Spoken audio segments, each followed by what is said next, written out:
risk neutral measure. So it's not directly the asset price that will have this kind of patterns, but more the volatility of the asset price itself. In the same way that it's extremely difficult to predict the return of an asset, but it's actually quite easy or totally doable to predict the volatility of an asset, okay, in the next day or so volatility can really be predicted quite well. Asset returns much more difficult. So just a slide on a brief history of volatility modeling. So what I call volatility of risk is just this sigma t here in front of the DWT. This is just a Brownian increment. So it just measures how big the fluctuations are, the random fluctuations are of the asset price. Started actually even with Bachelier in 1905 somehow with this model that was just log normal, so without the dividing by ST here, and Black-Scholes in 1973. That's the constant volatility case, where you just assume that sigma is just a number that's constant, does not vary. Super simple. Of course, it's terrible as a model, but the value of especially the Black and Scholes paper is to introduce the fundamental replication argument that is, you know, the basis for option pricing. Then you have the local volatility model, where the instantaneous volatility is assumed to be a deterministic function sigma of T and ST, the current price. So you see, you have a feedback effect of the price ST on the volatility, but only through really the just current value of the asset price, not the past prices, just the current value. Okay, and why was it so successful? This model in the industry is because that's the simplest model that can fit all observed vanilla option prices, okay, in the market. So this makes the model very convenient in practice. At the same time, even started a bit before, because the first stochastic volatility models are from the end of the 80s by Holloway, for instance. You have models where sigma t is itself a stochastic volatility process driven maybe by some other Brownian motions, okay, that might be correlated with the Brownian motions W that you see here. Okay, so why are those interesting is because the local volatility model allows you to exactly calibrate to the market smile, but does not have realistic dynamics, right? When you look at the volatility of volatility or the spot vol correlation, things like that, the forward smile, the prices of forward start options, they will not be well captured by the local volatility model, but much better by stochastic volatility models that have parameters like vol-of-vol, spot vol correlation, mean reversion of volatility that give you control on the things that really matter when you price and hedge exotic options. The problem with the stochastic volatility model, you typically have a finite number of parameters, 5, 7, 10, I don't know. And even with 10 parameters, you cannot fit all the prices of vanilla options that you observe in the market. You can do a best fit. Sometimes it's quite okay, quite good, but it's not going to be perfect. So then the stochastic local volatility models, they combine the benefits of local vol and stochastic vol. Like you should think of them as you start with a stochastic volatility model. So I call it AT here that you like, and you multiply the AT by your leverage function, so a stochastic, your local volatility component, L of T and ST, and you want to build the function L for given parameters of A, so that the model is exactly calibrated to the market smile. So of course, when you multiply by this function of L, T, ST, you modify the volatility. It's not anymore just AT. So the dynamics of your model, the spot vol dynamics, are not exactly the ones that you started from the pure stochastic volatility models, but still, the hope is that you preserve the nice dynamical properties of the stochastic volatility models, and you are exactly calibrated to the market smile. And more recently, so that was like in the past 10 years, there was a push on rough volatility models. Those are actually just stochastic volatility models, but where the stochastic volatility is driven by what is called a fractional Brownian motion. So that's Brownian motion. That's something that's even more irregular when you look at the path, okay, over time of a Brownian motion. You know that they're irregular, and the fractional Brownian motion can be even more regular for values of the Hurst exponent that are less than 1/2, which is the relevant case in finance. So those are mostly papers started by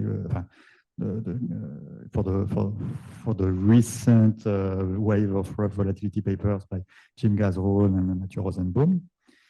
And then, so those path-dependent volatility models that I will be presenting today, where you see here now, it's the volatility is a deterministic function, okay, but of all the past asset prices, okay. So there's no stochastic volatility component here, right? You only have one Brownian motion that drives the whole dynamics, okay.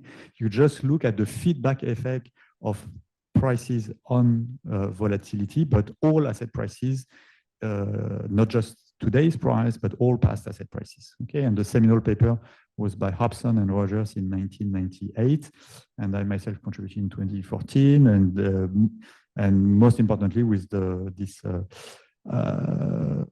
dependent volatility model that I designed with Jordan Lekefak in this 2023 paper. Okay, so those are models where you explain the volatility purely endogenously without resorting to another source of randomness that is another Brownian motion. So it's you should think of it like you're like a physicist and you try to explain a system that you observe, but purely endogenously. Like you just try to look at the internal dynamics and how much you can explain the things just internally without resorting to external shocks that are maybe sometimes needed, but that should be only added after all the endogenous factors have been fully analyzed. Okay. Okay, so of course, for good volatility models, that's what I recall here. They're very important for pricing and hedging financial derivatives. That's more under the Q world, but also for generating realistic future scenarios. Okay, this is more for like stress testings and a real world measure, or even predicting the future realized volatility. It can be actually also interesting for hedging derivatives. Okay, so clearly volatility drives the dynamics of the asset price S, you see, because if you make a choice of a model here for sigma, that will drive the dynamics of S. But here, with those path-dependent volatility models, we are interested in the other way around. So how the prices, they impact the volatility. Okay, and so this feedback loop that sigma has an impact on S and S has an impact on sigma, and it's an impact through the whole history. So typically the recent returns, right, whether the market was down or very volatile or not in the recent past, creates a very rich dynamics, and dynamics that actually capture quite well what we observe in the market. Okay, so it is here what we consider is really pure feedback models. Of course, I'm not saying that volatility is purely path dependent. It's obvious that there are some random shocks sometimes. I don't know, Russia invades Ukraine, the result of an election, an announcement from the Fed, or things like that are, some external shocks that happen. But I think it's really important to really try to first completely understand the internal dynamics of volatility, and that's going to be easier to actually isolate the impact of external shocks. And you'll see that the external shocks are actually a minor part of the dynamics of volatility. Of course, this is not new. You have already this path dependency of volatility was already there in all the Arch and Garch model from the 1980s. Okay, and all the econophysics literature around Jean-Philippe Bouchot and Zumbach and co-authors also noticed this path dependency of volatility. In the derivatives research, as I said, it's really those models, they didn't get a lot of attention. And I mentioned the seminal paper by Hobson and Rogers and my own paper of 2014. Okay, so why path-dependent volatility? I would say the main reason is just like people have memory, right? It's true that the arrow of time goes only one direction, right? And so the Markovian assumption that the future depends on the past only through the present value is typically made for mathematical convenience, but not for fundamental reasons, right? You can decide, for instance, that the price of an option is just a function of current time and current asset price. Okay, why not? But in fact, when you write something like this, which sounds very natural, you are actually making a very strong assumption. You could also say that the price depends on all the past asset prices. And let me explain why actually this makes a lot of sense with this simple quiz that I believe is the most natural or more compelling argument for path-dependent volatility. So imagine, so those were slides, like let's say that I presented in September 2026. So imagine this is today, it's almost today, that was just a few days ago, and the S&P is like, yeah, around 6,600. That's kind of more or less the correct value today. And I'm telling you that in 1 year from now, the S&P will be 8,000. Okay, so quite much more than today's value. And I'm asking, what's your best expectation for the VIX? Okay, who has never heard of the VIX? It's fine, I can explain. Who has never heard of the VIX? Okay, everybody has heard of the VIX. You know what the VIX is? Everybody knows. So the VIX is the 30-day implied volatility of the lock contract. Okay, so it's implied volatility. It's really from option prices. It's one particular maturity, which is 30 days, and it's a particular payoff, which is the lock payoff, right, that you can reconstruct from out the money puts and call. Okay, and basically, so that's just some 30-day implied volatility, also kind of an expected value of what the volatility will be in the next 30 days.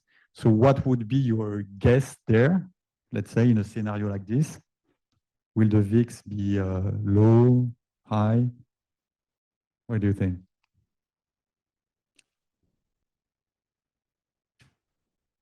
Nobody wants to try? So this is a market where basically currently you're here, in 1 month from now you're here. So that means the market is up.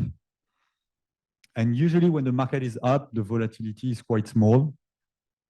Okay. So let's say it's reasonable maybe that you will say, oh, the VIX may be around 13, 14, which corresponds to a 13%, 14% volatility. Because, yeah, you're assuming that, yeah, you have a bullish market and volatility should be quite small. But now I'm adding an extra piece of information, which is what 2 weeks before the 1 year horizon, the S&P was actually 8,900. Okay, so then you realize that actually the market lost like around 10% of its value in just 2 weeks, right? So do you update your guess of the VIX? Yes, of course, because you know that if the market loses 10% of its value in 2 weeks, then the volatility shoots up. People are afraid. They buy a lot of out the money puts to protect themselves, and that pushes the implied volatility up. Okay, and so this is just to tell you that just the current value of the asset price is not a good factor for explaining the volatility, right? What matters is also how did you get there? Did you get that like this quietly from below, or like here in this scenario where it was up there and then down? Okay, so that's exactly what path-dependent volatility they do, and so that's why I said here, if I go back, you see here you have. I'm just saying that it's natural to have a volatility that depends on the asset price through the recent returns. And you know that the price of an option depends on the volatility, right? That's what you learn from the Black-Scholes theory. The only thing that matters is not the historical drift, but the volatility. And so if the volatility is path dependent, the price also is path dependent, right? Because in those scenarios like those ones, the volatility will be high here. And so the price of the option, it will be high here, right? As opposed to scenarios where the spot just goes up very smoothly, nicely, right? So it's actually quite natural to have option prices that depends on all the past returns. That's exactly what path-dependent volatility model do. So let me start with some empirical evidence on path-dependent volatility. How much time do I have, by the way? Okay, that's good. So this is the historical time series of S&P in blue and VIX in red, okay, in the past 20 years or so. Well, what do we see here? Well, okay, we see that the S&P could be, I don't know, 700 or almost 5,000 here, like very different, almost like a factor 10. But you see the volatility, which is in red, stays stochastically constant. Of course, it's stochastic, but the global level does not change, even if the S&P level changes a lot. Okay, so okay, that's what we see. There's some kind of stationarity, and then what we see as well is that clearly you have the volatility is yeah, it looks like quite rough in some sense. It varies a lot, and it can have like large spikes that are very fast, and then decreases more slowly, and maybe also some other medium spikes also where it decreases more slowly, and small spikes. Okay, and when you see in particular, it's very clearly visible on the large spikes. Those large spikes, they really come when the underlying asset, that's the S&P 500, drops. Okay, it can drop a lot. So that was the great financial crisis of 2008. That's the COVID crisis of March 2020. Okay, and you see the and you also see like for like a medium size or small size spikes, the fact that those spikes happen when you have recent returns that are negative. Okay, so it gives you already an idea that the volatility can be well explained by the recent returns. This is to show you that just explaining the VIX, so the 30-day implied volatility of the log contract of the S&P 500, is not well explained by the S&P 500 itself. Right? This is the scatter plot of VIX versus S&P. And you see that so actually the color codes for the calendar time. And you see that for a particular value of the S&P, say here like around 2,300, but the VIX can be either very low, like around, I don't know, 13%, or all the way to 80% here, right? So this is showing you that explaining the VIX just by the current value of the S&P is a very bad idea. In fact, what you see is that, you see, that was March 2020 here, and suddenly the S&P loses 1/3 of its value, so it goes from here to here, and the volatility shoots up here, okay, during the COVID crisis. And then locally in time, the VIX is kind of a decreasing function of the S&P. So it's kind of a local volatility behavior, but locally in time. And the local volatility restrikes depending on the shocks on the S&P. And precisely the path-dependent volatility models, they can take into account this continuous restriking. So what? Sure. Oh, okay, sure. A little bit more distance. Okay, yeah. Oh, yeah. Okay, yeah. Thank you for telling me. You tell me if that's the right distance. Here, but I think people online we're having, okay. Okay, you tell me. Sorry about that, guys. So what we did with Jordan, Logavac is actually, it was, okay, this is just one slide to summarize kind of many months and maybe years of work trying to explain the VIX with better factors, okay? And in fact, you see that if you look at the factors that I call here R1 and sigma, I'll explain what they are, you see that you see much more structure in the scatter plot, right? So you're explaining the VIX now not just by the current value of the S&P, but by those two factors, and you see that the VIX as a function of those two factors is mostly around a hyperplane, okay, that you see on the graph. So what are those factors R1 and sigma? RTI in red, you see, is just the daily return, okay? And what we do is we take a weighted average of the past daily returns, okay? So that measures the trend, okay? And you have weights that are, you see, depend on the time spent from the past return Ti to the current time T, okay? Of course, somehow the impact of a particular return will fade out over time. So the K1 will be a decreasing kernel. And okay, so that's for R1. And for R2, that's going to be the same thing, but you average the squared returns, okay? So the squared returns, now you don't know the sign of the return anymore, right? Because you take the square, so it could be up market or down market. But this measures the volatility, right? The historical volatility. So actually, this would be more a variance because it's return square. So the sigma that you see here is actually the square root of R2. So that's the K2 weighted realized volatility, right? And in fact, so you see a trend, realized volatility. And what we have here is a model where the VIX is explained linearly or in a fine way, because there's also a constant term, as a function of the realized volatility and the trend. Okay. So you have those kernels K1 and K2, okay, that are in the definition of R1 and R2. So maybe I remember well, those definitions of what is R1, okay, the trend, R2, the realized, the same thing with the squared return. And so sigma is the square root of R2, so the realized volatility, right? And the kernels K1 and K2, in fact, what we show is that of course, they decrease fast. So that's if you want the time in the past. Okay, so how much you will wait a return in the past. One is 1 year. Okay, typically the weights they look like this, like the blue or the green. If you have one single exponential, that would be like the orange curve, one exponential. But in fact, at least especially for the R2 factor, okay, so the realized volatility, you realize that you cannot have only one exponential. You also have a kind of long memory. So it's a mix of short and long memory. This can be achieved by a convex combination of two exponential or a time-shifted power law. That's what TSPL means. So you take a power law and you just slightly time shift to the left so that the power law does not blow up at infinity. Okay, and in fact, K1, one exponential is good enough typically. But for K2, we really need a mix of short and long memory. And this we prove by doing some lasso regression analysis that I don't have time to explain. So when I just project, if you want, this graph here, like Vix as a function of sigma and R1 onto just Vix as a function of sigma or Vix as a function of R1, you see that mainly Vix is really a linear function of sigma. So that means the implied volatility is well explained by the realized volatility with the correct weights.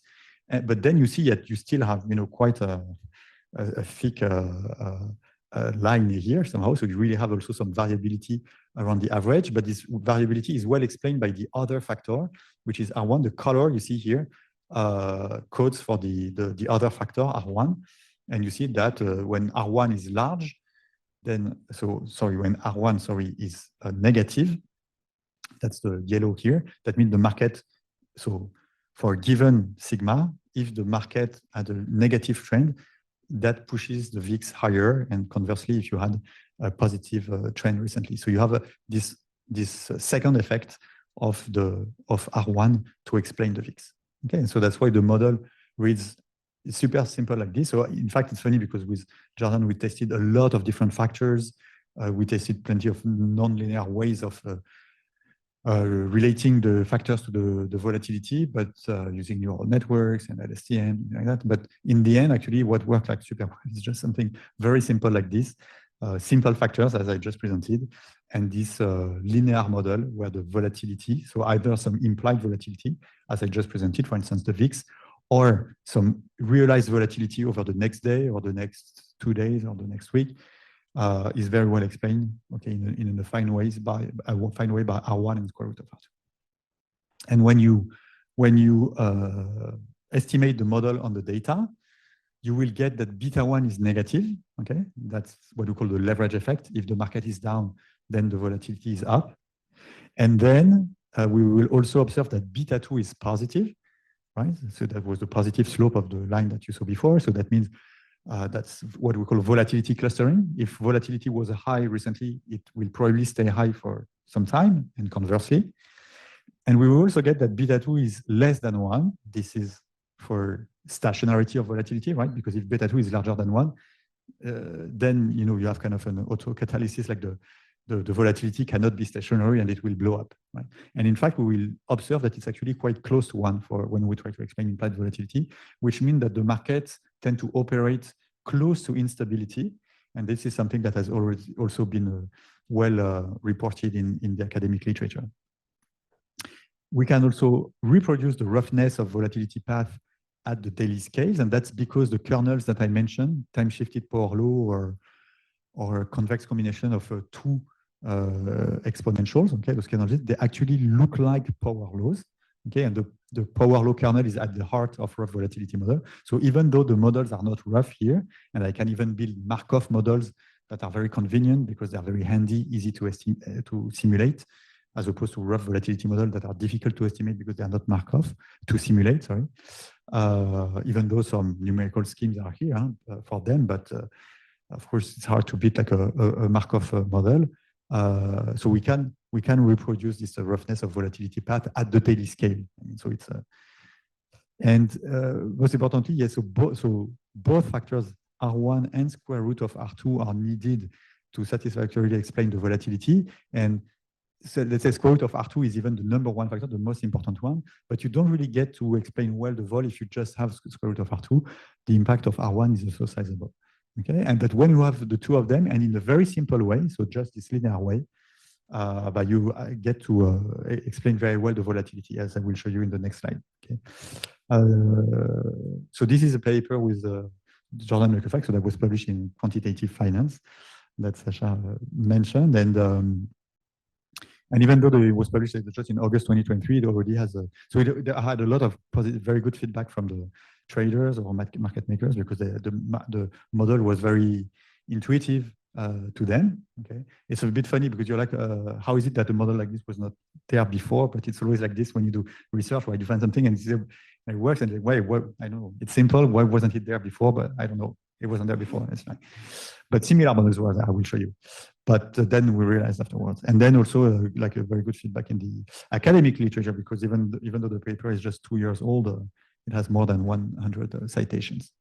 So precisely when we come up with this model, but then we realized that there was kind of similar models in the literature, clearly similar models, but not exactly the same.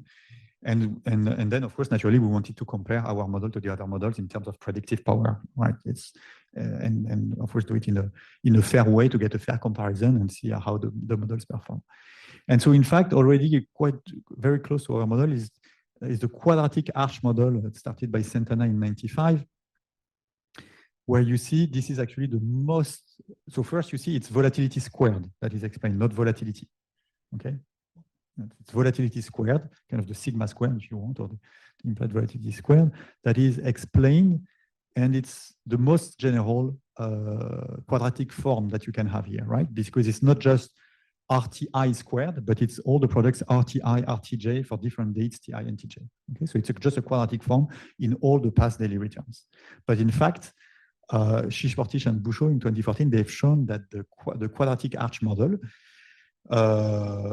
has diagonal elements that are 1 order of magnitude more than the non-diagonal elements. So that means that when you take I is equal to j here, the elements of that bidimensional kernel are much larger than for off-diagonal elements, right?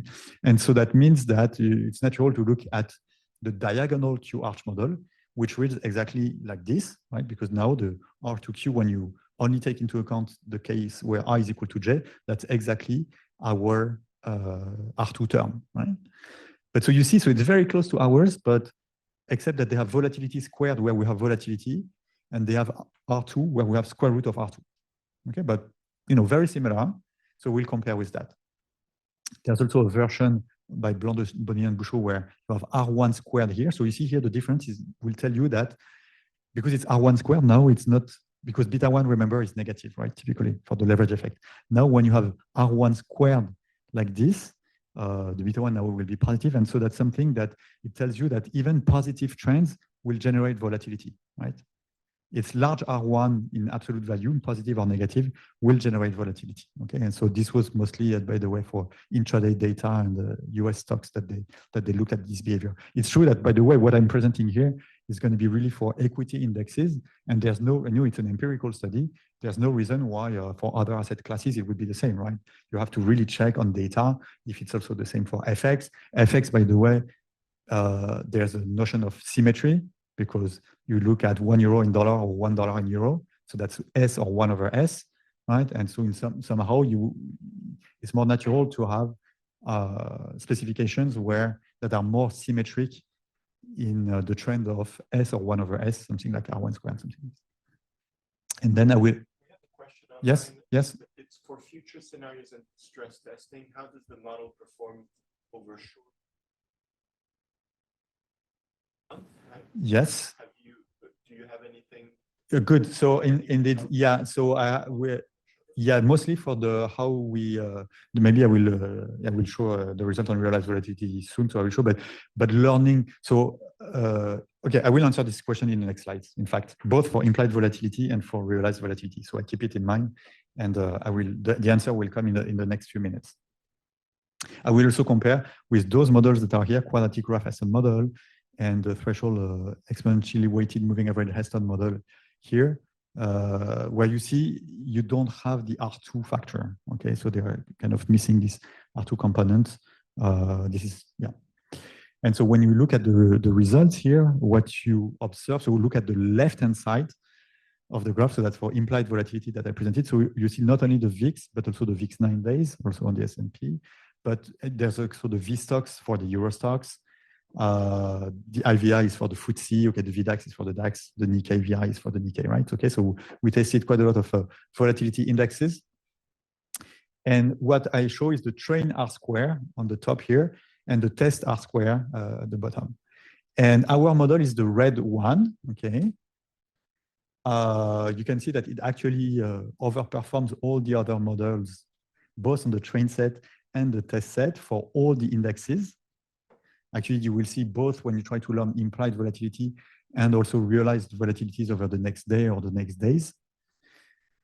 And we also try different test training set and test set periods to make sure that it was not, an artifact of the particular choice, and it was also true. So, okay, so something happens with this model that has a larger predictive power. If you just keep R2 as the factor, so the linear in square root of R2, that's the kind of pink that is just next to the red, to the left. You see, it's not too bad, but you need to also include the R1 to get the best results. If you only have the R1 term, so that's the purple that is here, you're really not good. Okay, if it's just linear in R1, that's not enough. The green models, they are the models 3 and 4 that are here. So the models that do not have the R2 factor either. And so they are not good enough. And the two kind of orange models that I see here, in particular, the dark orange is the best. So that's model 1 that is here. Okay, so that's the one that's really close to ours, but a little bit different, as I explained.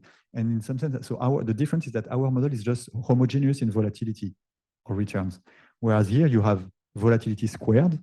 Okay, so it's more variance, or return squared. Here it's also variance or return squared, but R1 is just volatility or returns.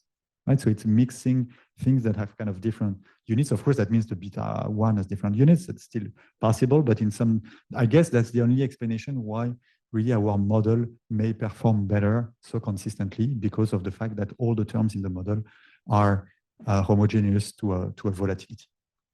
Okay, and the last two in blue here on the left are more arch benchmarks, but that are not as good. Okay.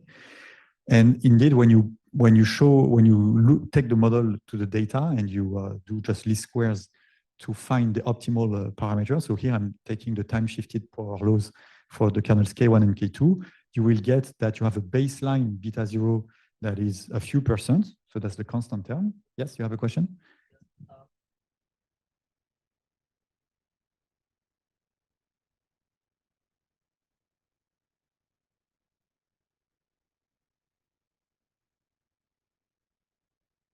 Yes.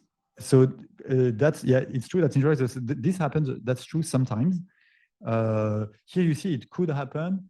It could happen in a model like this if, okay, you said that R1 is positive. Okay, so the market goes up, and also the volatility goes up. That's it could be weird, but you should also check maybe here in the model the R2, the square root of R2 is also the square root of R2 can explain the up, but maybe not. Maybe I'm not saying that the model will explain all what happens in the market, right? It could be that precisely in those periods, maybe the model does not perform so well, and you need like a stochastic volatility factor or something. Here, it's not guaranteed that if the market is up, the volatility should be down, right? Because indeed, yes, the beta 1 is negative, but the beta 2 is positive.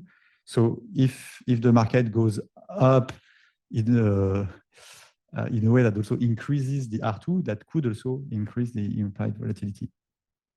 But I tend to think that those periods that are kind of unusual maybe are not well explained by this model, but by the way, are not well explained also by the stochastic volatility models that have a negative spot vol correlation. Right? It's all models that really have this leverage effect in them. Somehow here it's a little bit, you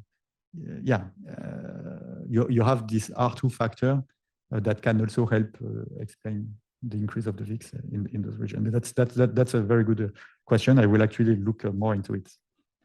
Yes.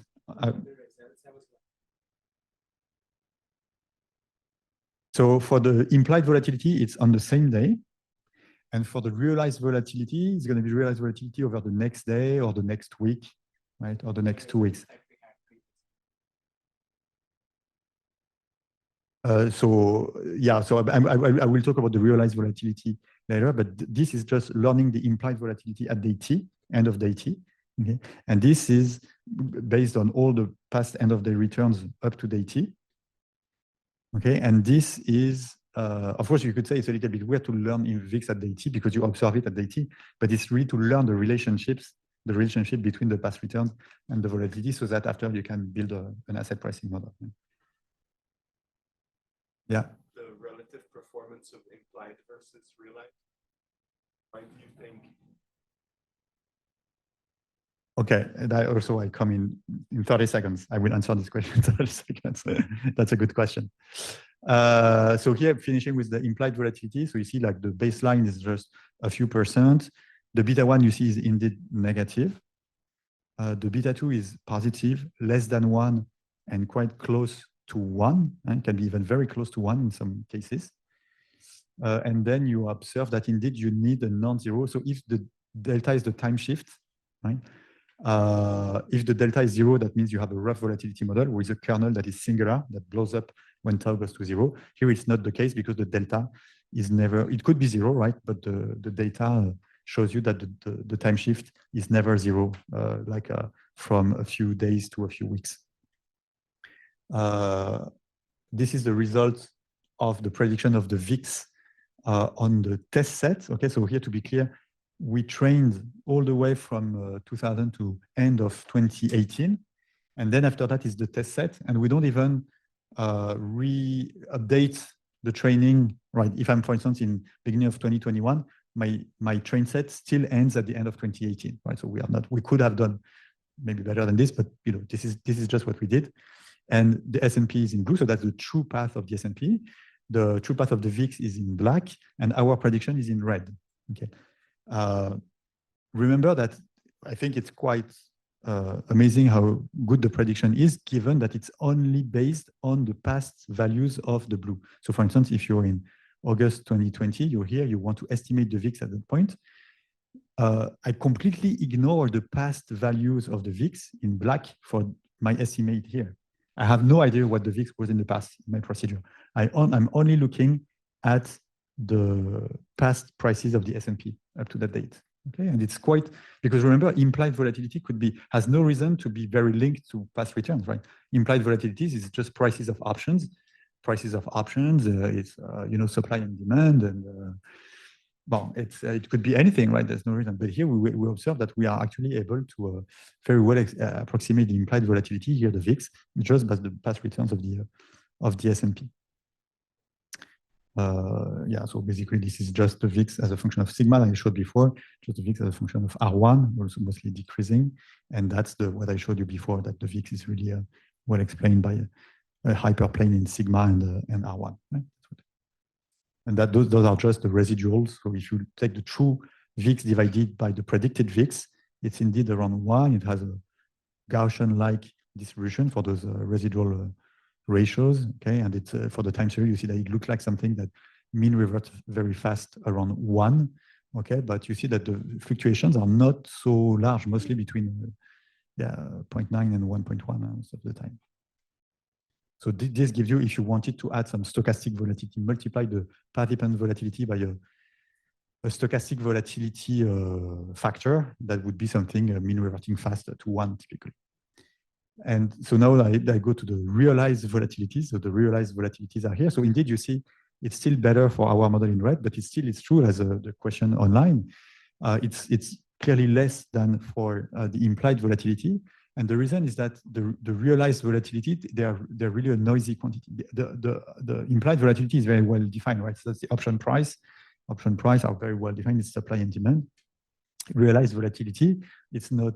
It's a very noisy quantity. How do you estimate a realized volatility? Many people will come with different estimates based on, I don't know, 5-minute returns or 10-minute returns or open, low, high, close, something like that. So, and it's really inherently much more noisy. Even if you look at 5-minute returns, it's quite fine, but you only have 78 5-minute returns in a day. By the way, that's in the trading day. So that's actually the estimate that we use here. So we cannot learn the noise, and we do not want to learn the noise in the estimate. So somehow what we are learning is kind of a smoothed version of the realized volatility. Okay, so what the kind of true or ground truth realized volatility is before some noise or something like this. Okay, so it will show up in the prediction time series in the next slide. Here you see the same kind of thing as with the baseline. So that's when you try to learn just the realized volatility over the next day, so the day between t, the end of day t plus 1, so it's between t and t plus 1. And you see that the baseline is just a few percent, but not much. The beta 1 is also negative. The beta 2 is positive, less than 1, further to 1 than for the implied volatility. And you have like a very nice kind of almost consistent time shift for your time shifted power law, which is just one week here for all the. So here we looked at learning the realized volatility for the S&P, the Euro stocks, the FTSE, the DAX, the Nikkei. Okay, and that's the prediction of the realized volatility. So you see that the true realized volatility in black is very volatile because it's very noisy itself. And in fact, what we learn, okay, so not as well as for implied volatility, probably because of the noise, is some smooth version of the black. But again, remember that when we learn the red, we do it simply on the basis of the past of the blue curve. Okay, so that's my explanation. So, do I have the? No, I don't think I have the. Yeah, sorry, I don't think I have the graph here. But one question we ask is why is it? There was a question online, one question offline. Why is it that the R-square score is lower here? Clearly, it's because of the nature of realized volatility, but it could be as well that here we learn the VIX at time t, while here we learn the realized volatility over the day from t to t plus 1 or t to t plus n in general. So it's more in the future, right? So we also try to see what is the decrease in the R-square when we learn the VIX at t plus 1, not the VIX at t, right? If it really came from, if the loss in predictive power here also came from the fact that more is happening between t and t plus 1. And in fact, the R-square, when we learn the VIX at time t plus 1, we're actually quite close to the R-square when we learn the VIX at time t. Okay, so it's not really the fact that we have the delay between t and t plus 1 that makes the predictive power of the model less for realized volatility. It's really the nature of realized volatility that realized volatility data is just really more noisy. And so this is just a graph to show you that whether you need 1 or 2 exponential kernels for K1 and K2. And this is basically showing you, so you see it's 2 is like 2 kernels, 2 exponential kernels for K1 and 2 exponential kernels for K2, or 1 and 2, or 2 and 1, and 1 and 1. And really this this bar chart is showing you is that maybe just one short memory for the past trend is enough. So that means K1 has only 1 exponential and K2 is 2 exponentials. Actually, you see that the performance, especially on the test set, is quite similar in that case. So maybe you only need 3 factors. Only short memories for the trend and a mix of short and long memory for the realized volatility. And there was a question about like for stress test, for instance, or let's say my interpretation maybe of the question is how good is the prediction of implied volatility or realized volatility, but for longer periods. Indeed, that's true that for the VIX and all those indexes you look, it's like it was just a 30-day maturity, so it's quite short. For the realized volatility, what I showed you is it was realized volatility over the next day, just 20%. Actually, in the paper, we looked at over the next 2 days, 3 days, the next 5 days, okay? And of course, the R squared decreases, so the predictive power decreases, but stays still positive first and relatively large. I think it only becomes 0 after like 20 days or something like that. When we try to realize the realized volatility over the next 20 days, and then it becomes not relevant.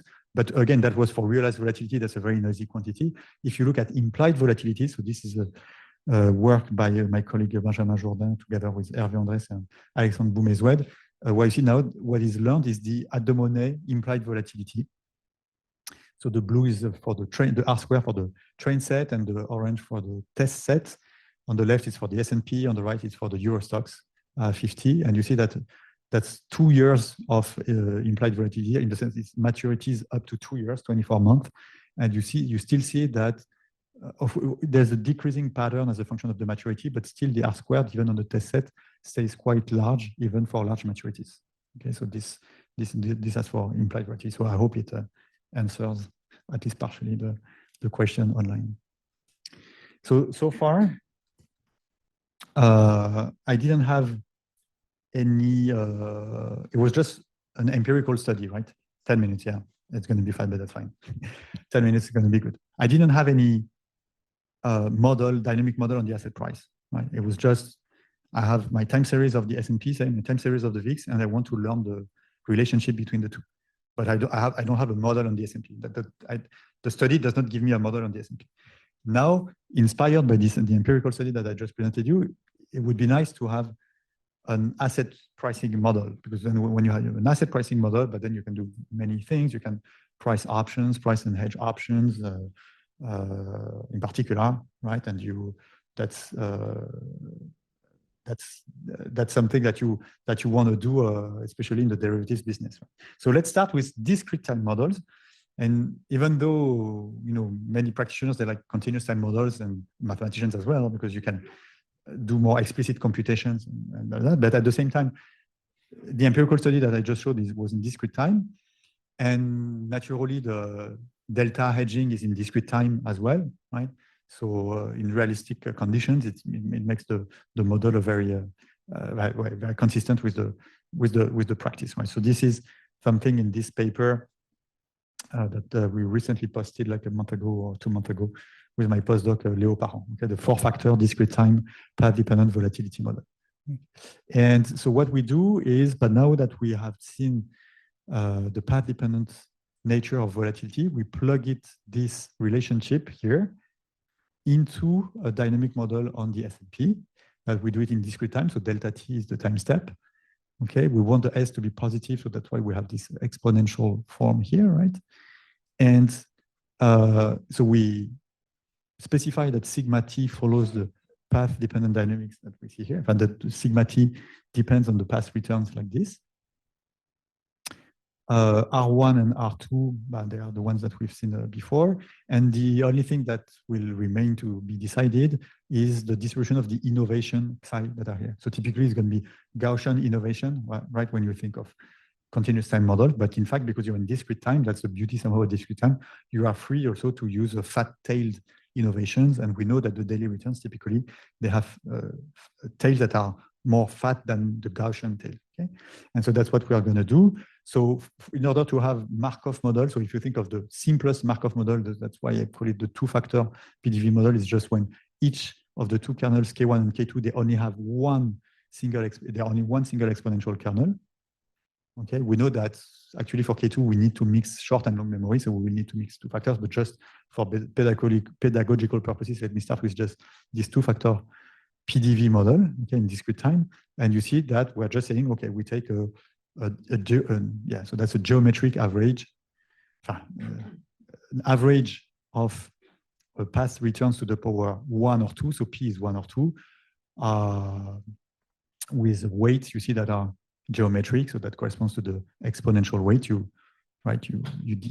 that this is just a geometric series, okay? And because of the geometric series, because of these geometric weights, you know that the relationship between RP T plus delta T and RPT is just like this. You just have to multiply the previous averaged by the constant factor in the geometric series, plus add the new return to the power p. Again, p is just 1 or 2.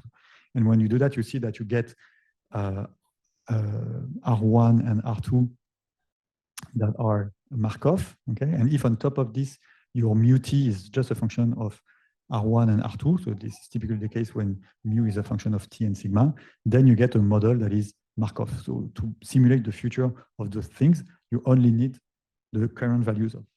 So you see when I said Markov in the beginning, okay, here we end up with Markov processes for convenience, right? Because it's if you want to simulate a process, it's much easier to simulate when it's a Markov process. You don't have to deal with the whole history of the past values of S, R1, and R2. Okay, but here the R1, so you need to somehow increase the dimension of your process to get a Markov process. Right? Here it's not just Markov in S, right? You need to increase the dimension with the R1 and R2. And in fact, as I said, in practice, you will prefer to have a mix of short and long memory for the kernel. So that's going to be the 4-factor PDV model, maybe 3-factor PDV model if you just use one single exponential for K1. And that means that each of the kernel now will be a mix. Theta is going to be a mixing factor of the 2 exponential, one with parameter lambda 0 and the other with parameter lambda 1. By convention, I take lambda 0 to be larger than lambda 1. So large lambda 0 codes for short memory and the small lambda 1 codes for long memory.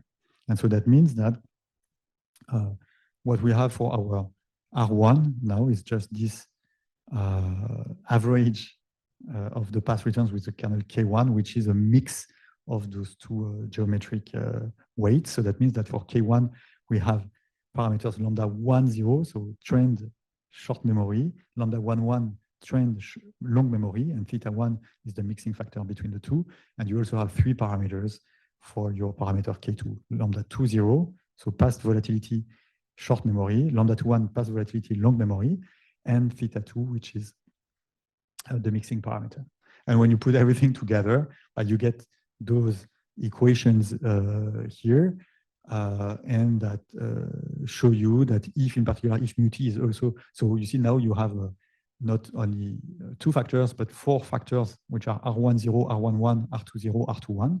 Okay, again, the short and long memory for the trend and the realized volatility, and the 4 of them together form a Markov model. Okay, it's easy to see from here. And if on top of that, mu t is also a function of all those factors Rij here, but then when you add the spot process, it's Markov as well, so very easy to simulate. So now we have something that's easy to simulate, and the only thing that is left is to decide is what are the innovations psi that are here. And we know that the innovations on the daily returns, they have tails that are fatter, more fat than the Gaussian tails. And for instance, here I'm actually borrowing from a Wikipedia those graphs that show like the density of the student t distribution for 1, 2, 3, 5, 10, and 30 degrees of freedom. Okay, and so you see that when you increase the degrees of freedom, you converge towards the Gaussian distribution, the standard Gaussian. But okay, if you have like 3, 5, or 10 degrees of freedom in your student distribution, then you have a fatter tail. That is typically what we observe in the market. So that's what we do. In fact, we don't use a student distribution, because if you use a student distribution, because of the exponential in the definition here of the spot process, when you take exponential of a student distribution, the moment of order 1, so the average, right, is infinite, right? Because the student distribution has like algebraic tails, like t to the power something. So when we take the exponential, then the moment, so just the average price would be plus infinity. So to avoid this, we just take a mixture of 3 Gaussians, okay, that are supposed to, so that the result of the mixture of the 3 Gaussian is centered and with variance 1, and that is the closest in the Ellinger, for the Ellinger function, to the normalized student. So this is just a student, but with a variance 1. Okay, and so we parameterize the distribution of the innovation by just one number, which is new, the number of degrees of freedom in your student here. But in fact, the actual increment, like innovation, will be this mixture of three Gaussians. And you actually see here one Gaussian, so that's the density, but that's the log density actually we see here. So for one Gaussian is just a parabola, there's just minus x squared over 2. If you take a student, that's the red that is here, and our mixture of three Gaussians can reproduce well the student on a large range of possible values of the daily returns. And the nice thing with this effect of nu on the volatility smiles is that you see when nu is equal to infinity, so that means students with like a very large number of degrees of freedom, that means Gaussian innovations. If you use Gaussian innovations, actually the smiles of implied volatility, here for maturity 7 days, here for 30 days, you see that it does not pick up on the right. But in the market, typically you see something that picks up on the right. And so this happens when you add like fat-tailed innovations, because sometimes you will just draw a fat-tailed innovation. So even if your spot goes larger, so if your spot goes high, then your R1 tends to be large. Beta 1 is negative, so that the volatility is small. And so that's the reason why if you only have Gaussian innovations, when the spot goes here, the volatility is smaller and smaller, and it's hard for the spot to take large values. But if you had like non-Gaussian innovations, just because of the innovation, sometimes you can kind of jump. It's discrete time, so you don't really jump, but you can. Even if the volatility is small, just by the innovation, you can take large value. But if you take large value now, that also increase the R squared, the average of the R squared. So that increases your R2, that increases your square root of R2. And so that increases your sigma. Remember, sigma also have a beta 2 square root of R2 in it. And so that creates more volatility. So there's a snowball effect that just having like fat tail innovations can really create, can really change a lot. So just even a little bit of, you see, even like with nu is equal to 10, something like that, but not too far from a Gaussian, actually that already creates quite a very different behavior for the implied volatility for large strikes. So I know that I should be stopping soon. So I will just maybe summarize the rest of but it's fine. It's not a big deal that I have too many slides. I knew that, but it's better to not go too fast and explain maybe better what I do. So the nice thing I will just say with this, when you have this model, of course, when you have a model, there's always the question, okay, what are the value of the parameters that I should be using with this model, right? It's a question of calibration. How do you calibrate or estimate your model? And typically, so if I can take just 2 minutes to summarize those results here. Typically, so what people do is, let's say maybe you're in the derivatives business, so that's maybe where I come from, right? I was right after my PhD thesis, I worked for SocGen in Paris in the equity derivatives business. So it's like, you don't care about what the value of the S&P was in the past. You only care about the prices of options, right? And your model should be calibrated to the option prices. That's the only thing that matters, because you want your model to be calibrated to the prices of hedging instruments, and that's typically the vanilla option. Okay, so this is one thing. Okay, so you can calibrate. So typically, either at a given date you calibrate to a surface of implied volatilities of S&P and maybe also of VIX, because you have also VIX options. You just mentioned the VIX, but there are VIX futures and VIX options that are liquidly traded. Okay, and what we do also is looking at a time series of past VIX values. So that's a bit where we look at option prices, like the VIX. Remember, the VIX is the implied volatility of 30-day long contract, but not at just a given date, but over 2 years of history in the past. Well, anyway, so this is calibration to option prices. You completely ignore what was the past, the path of the S&P in the past, or you can, or you have, let's say, econometricians, okay? They don't care about like option prices. They just look at the asset price of the S&P in the past 2 years, 3 years, 5 years, okay? And they want to calibrate their model to that, okay? And so, okay, so those are 2 ways of estimating your model, and okay. And it's really seen as kind of 2 separate branches of finance. Okay, but when you think about it, it's a little bit weird. Like, why would that be so inconsistent? The past prices of the underlying and the option prices. It's true that the option prices, they can be whatever they want, right? There's no. It's not because let's say, for instance, you can have an asset price that is all the time like a Black-Scholes 15%, like a geometric bond motion 15% volatility, and every day, every second, all the implied volatilities are 30%. it's totally possible, right? It's like the market has always been volatility 15%, but all the people who buy or sell options think that the volatility should be 30%. Of course, there are also like transactions costs and things like that, but ignoring all those like the friction in the market, it's still possible that the beliefs of the market participant would be that the volatility should be higher in the future. But still, there should be some stationarity in the volatility formation process. That's what we see actually in the time series as well. And when you think about it, and I will conclude here, so we actually show that this model is a very good model for reconciling calibration under P and under Q. So calibration to option prices and calibration to past prices of the S&P. And when you think about it, it's quite natural because the moment when you relate the past returns to the implied volatility, to the option prices, then you're in a very good, you're creating a very good candidate model for reconciling P and Q. Because if indeed you observe that the option prices are very much decided by the past asset returns, right? If you have a model well calibrated to the past asset returns, it should be also well calibrated to the option prices, and conversely, right? So in fact, starting with a model that is precisely a path-dependent volatility model that makes the link between volatility, so option prices, and the past asset returns is really a natural thing to do when you think of having a model that whose parameters are quite the same when they're estimated under Q or estimated under P.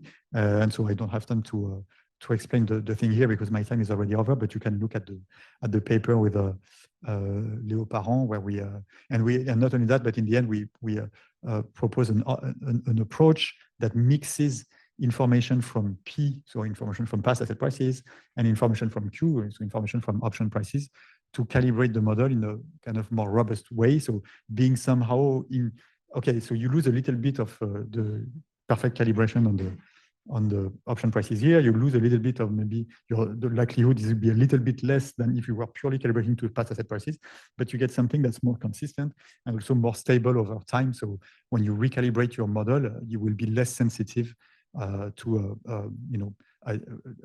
changes in the parameters. So I think I will stop here. Maybe we can just actually go maybe to the. We'll see. I had a lot of slides just to the concluding slide just to say that I hope I convinced you that volatility is mostly path dependent, so endogenous, very well explained by past asset returns. Actually, the path dependency creates very rich spot vol dynamics. Okay, it's already local volatility creates rich dynamics, but when you look at volatility as a function of the past return, it's creates very rich spot vol dynamics and capture many important stylized facts about volatility. So the strong endogeneity, a mix of short and long memory, okay, of realized variance and price trend, leverage effect, volatility clustering, the roughness at the daily scale. I had a slide that I cannot show, but really you can kind of reproduce the graphs that somehow prove roughness of volatility, even if we have model in discrete time that are not strictly speaking rough. The Zumbach effect, I don't have time to. One thing that's nice is the jump-like behavior in absence of actual jumps. So that's actually for the continuous time model. I'm just showing you one graph. If I may, that's just for a continuous time model. Now this time, an example of what that was this one, I believe. The kind of sample path that we have for the S&P and the VIX in a continuous time version of the model that I presented, so with Gaussian increments. And you see here, it looks like the S&P drops by, I don't know, 1/3 of its value, and the volatility shoots up here, like the VIX. But in fact, it's a continuous time and continuous path model, right? So I don't really have time to explain, but it's just that when you start drawing DWs that are negative in your model, so the market drops, and because the market drops, okay, the beta 1 is negative, so the volatility shoots up, and also the RT gets higher. So that's why both the R1 and R2 factor push the volatility up. And then after you start recovering, so there's kind of this snowball effect. And then after the market recovers, so in your model, you start simulating DWs that are positive. So the volatility decreases because the beta 1 is negative, the R1 is now positive. But remember that the R2 is still large because see like the very large returns that you got there. So the square root of R2 factor is still large. And that means that when the VIX shoots up very fast, but then will go down more slowly. Because when in the ascending phase of the volatility, both the R1 and R2 factor, they push the volatility up. But then after, when the market recovers, the R1 pushes the volatility down, but the R2 tends to keep the volatility large. So you see this time asymmetry, and this time asymmetry is something that is completely absent of all the models that I know that are used on the trading floors, like the Bergomi models and like that, because they're based on Horstein-Uhlenbeck factors. And so those models with R1 and R2, they do create both the illusion of jumps, even if there are no jumps, and the time asymmetry of large volatility spikes. Okay, the nice thing is that those PDV models, they use observable factors. The R1 and R2, they are averages of past returns. You can compute them, as opposed to Horstein-Uhlenbeck factors that you have not, they are very abstract and you don't know what they are. One thing that's nice is that, I mean, in terms of vocabulary, it's important that you know that you can be path dependent and Markovian, but that would mean that it's in Markovian small dimensions. It's the R1, R10, R11, R20, R21 that I add to be Markov, but you can really have Markov models that are path dependent. Really only depend on the past returns, I mean, no other broad motions. And in terms of this discrete time model that I briefly presented, the main message is that if you combine path-dependent volatility with non-Gaussian innovations, or fat-tailed innovations, but that can reconcile P and Q calibration, and that the resulting model can be seen as a good and simple interpretable parametric generative model. So in terms of stress testing, maybe that was a question as well. It can be seen as a generative model, but simple because of parametric. But so the benefit of it is that it's very interpretable, as opposed to the, let's say, the purely data-driven generative models that are hard to interpret. So I think that that's the right way of modeling volatility. First, you model the purely endogenous part as well as you can, and then you only add the exogenous part in the second step when needed. And I think it's a new paradigm for volatility modeling that is that I find very rich, and that I hope will attract a lot of research and interest in the future. Thank you for your attention, and I'm happy to take questions.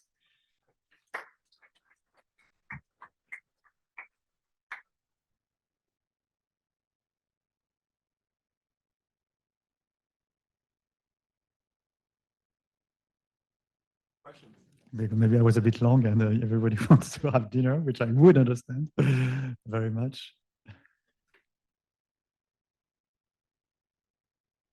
Sports?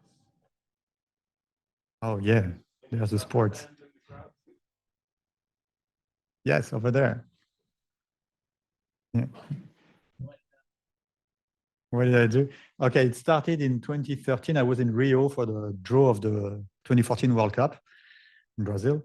I don't know if you remember, but at the time, the draw ended up with like 3 very strong groups and 4 very weak groups.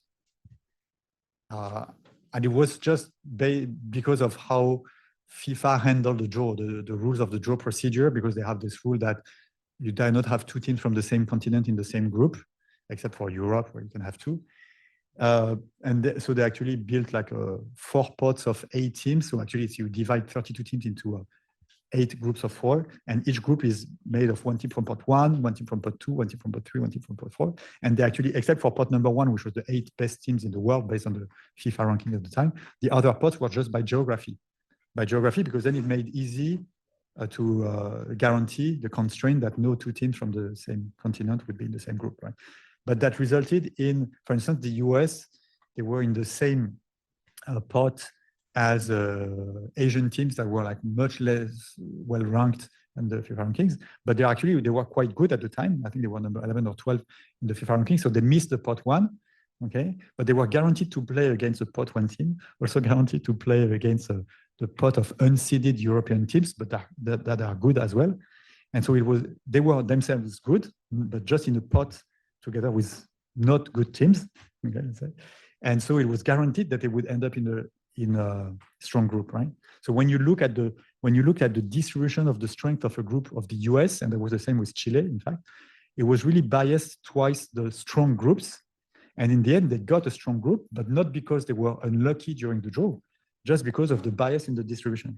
Okay, and so I really I proposed like another model where you can, of course, what you want to do is pots by level, not pots by geography. But if you do pots by level, then it becomes difficult to guarantee the geographic constraint. So that's where you need to design an algorithm, because they cannot afford to like do a draw and then say, oh no, shit, we have 2 African countries in the same group, so we have to throw it away and restart again. Okay, they cannot afford this. That people, first, you don't know, it could be very long. That would be kind of the rejection method, right? And so you need to design an algorithm that make sure that you don't end up in a dead end. Okay, so that's I suggested 3 methods, and actually FIFA adopted the first of the 3 methods since the 2018 World Cup. At the time in 2018, the FIFA rankings were already very flawed, were still very flawed.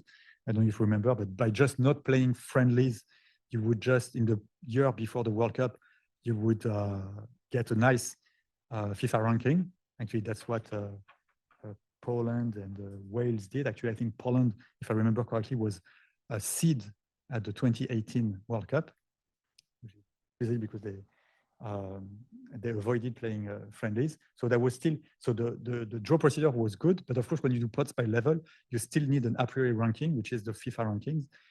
And they were, if the FIFA rankings are not good, then of course the groups will not be super well balanced. But then in 2022 Qatar, so in 2018 they changed the rule of computation for the FIFA rankings, and then they did actually much better rankings. And so in 2022 you can look at the 8 groups of the 2022 World Cup. They were very, very well balanced. Okay, so it was really super nice to get that. But then of course they decided to change the format, okay, and go to 48 teams for next year's World Cup here in the US and Mexico and Canada. And 48 teams now, so it's a big increase in the number of teams. And from the beginning, they say we're going to do 16 groups of 3, which is terrible when you think about it, because groups of 3 with 2 teams who qualify, that means that you have 3 teams per group, and you always have 1 team that doesn't play when the other 2 play. And so the 2 teams who play the last game, if there's one result that qualifies both of them at the expense of the 3rd team that doesn't play, they don't even have to explicitly agree or arrange. They know that the result qualifies them both, and so there's a high risk of collusion, right? And that would be terrible if you have already watched a game. So that you're too young for knowing maybe the disgrace of Gijon in the 1982 World Cup. There was a game between West Germany at the time and Austria, where a 1-0 or 2-0 win by Germany would qualify both teams, and that's exactly 1-0 that happened, because actually it was groups of 4, but they didn't play the last game of the group stage at the same kickoff time, right? So they knew already the result of the other teams, and so they knew that such a win by West Germany would qualify both teams, and so that's what happened. There was an early goal, and then it was just like central defenders passing the ball between them for 80 minutes. Like, that was terrible. And imagine this, like, because now it's going to be 16 groups of 3, like 16 times this, possibly. Like, that would be terrible for soccer. And so I didn't mention, but the reason why I got some success in this is I published in the New York Times in 2014 and also in 2018 for this. And in 2018, so I published just before the Russian World Cup an article that says, groups of 3 will ruin the World Cup. So I enjoyed this one.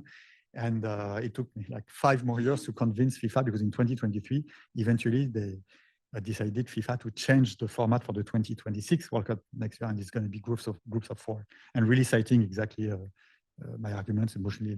There's not only the risk of collusion, by the way, there's also the loss in economic values, because why would 1/3 of the teams not play? It's a loss of economic value for the tournament itself, and even for the sporting value in general. So that's the kind of thing I did, and I worked also on like more recently on the draw procedure for the new league phase of the Champions League, because this is something linked to graph theory.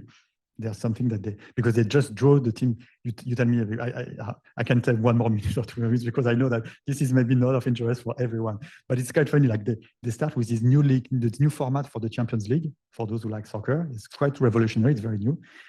And each team, all the teams are ranked in a single table, but they only play 8 opponents, and the 8 opponents are drawn. Okay, it's a random draw. And so they do that. they have rules like 2 teams from the same country cannot play against each other. You cannot play against more than 2 teams from any country, but they have the rules. They decide who plays against who by a draw. And then they do a schedule, right? They have 8 match days and they schedule, okay, this game, okay, Barcelona PSG will be on October 1st, and blah, blah. They have those 8 match days. But the thing is that when you decide who plays against who, it's true that each team has 8 opponents, but is it guaranteed that you can schedule all the matches in 8 match days? It's a graph theoretical question. It's linked to the chromatic index of a graph. Okay, each team is a vertex in the graph, and 2 teams are connected by an edge if and only if they play against each other. And you color the edges. Right? The blue edges will be match day 1. The green edges will be match day 2. The red edges will be. And so you're looking at the minimum number of colors in an edge coloring. Of course, a team cannot play two games in the same match days. So 2 adjacent edges must bear different colors. That's called an edge coloring of the graph. What is the minimum number of colors in an edge coloring of a graph? That's exactly the minimum number of match days once you have decided who plays against who. Well, there's a theorem by Wissing, something that tells you that this chromatic index is either delta or delta plus 1, where delta is the maximum number of neighbors. So here each team has 8 neighbors, so it's 8 or 9. So there are cases where you need 9 match days, but the problem is that UEFA has not allocated 9 match days for the thing, only 8 match days. Okay, so it would be very bad if you cannot. So I've actually, but I prove that indeed that can happen. In fact, it's very unlikely. Those outcomes of the draw are very unlikely, but they have not probability 0. Right? And so, in fact, the nice thing is that you can also include this scheduling constraint in the draw procedure. It's kind of hidden, and it's not, but it's there. And so, so I did some consulting with UEFA about this. And so that, this is again also the new bracket of the Euro since 2020 is also something that I did. So the knockout bracket for the Euro. So that's fun thing that I do when I don't do finance.